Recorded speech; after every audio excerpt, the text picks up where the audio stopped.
The fourth series of River Monsters is now being broadcast to a UK audience. Fishing TV caught up with presenter Jeremy Wade to find out about the man, his fishing obsessions, and some of the secrets behind the programme's success. My name is Jeremy Wade. I'm an explorer and fishing detective. I'm always on the lookout for mysterious fishy tales that don't quite add up. That was a big one. And one such story that I've just heard about from the far wild east of Russia has really snagged my interest. A fishing trip gone horribly wrong. 3 men mysteriously disappear on a remote and wild river in Russia. It has all the hallmarks of a classic River Monsters investigation. Telltale clues that this was not just a simple fishing accident. I believe they encountered something in the water.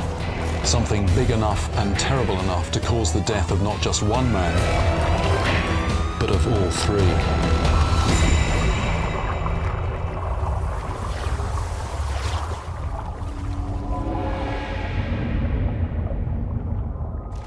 Right, in Russia, now this is in the far east of Russia, there is a very large sturgeon called the Kaluga. And what's particularly interesting about the Kaluga it's a predatory sturgeon. Now, something like the white sturgeon that you get in the US and Canada, that will also be predatory, but its anatomy is not really particularly geared to be a predator. They have this sort of hanging tube of a mouth, which is sort of good for crustaceans and things. And a big one will be able to, say, hunt small salmon. It's not very manoeuvrable, but they can actually take smaller fish and pursue smaller fish. The Kaluga has a mouth that extends forwards. The head looks a little bit like some catfish, perhaps. When the mouth is extended forwards.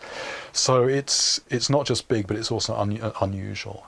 The thing is, though, the numbers of these fish, the numbers are declining. Partly because the life cycle is very slow. It's a very long-lived fish. So if you take out the mature individuals, it's a long time before they're replaced.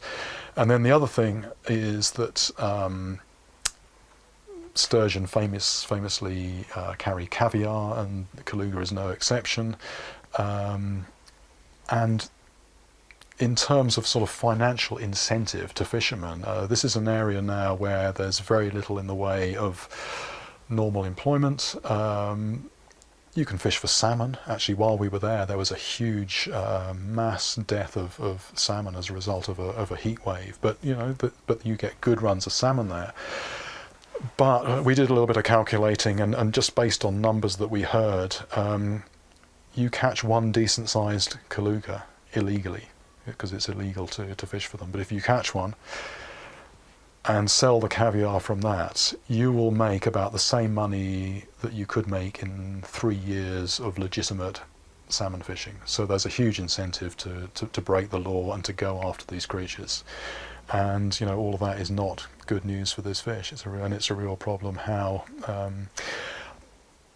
anything's going to be done about it. I mean, a lot of the fish that I fish for, the numbers are much less now than they used to be, even say 50 years ago. But for most of those fish, you get to a situation where the numbers, some kind of equilibrium is reached. Arapaima in South America, way down on what they used to be, but they'll never actually become sort of extinct throughout the region.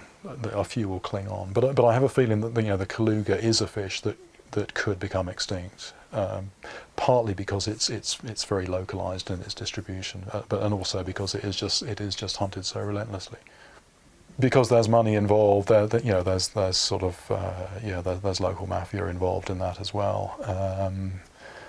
And it's sort of an area where you sort of possibly don't want to ask too many questions. Having said that, some lovely people. We had a very good time there, and as a location, one of those places that I like these films where we go to somewhere that is just unlike anywhere we've been before. I mean, very very unique as a backdrop to our story.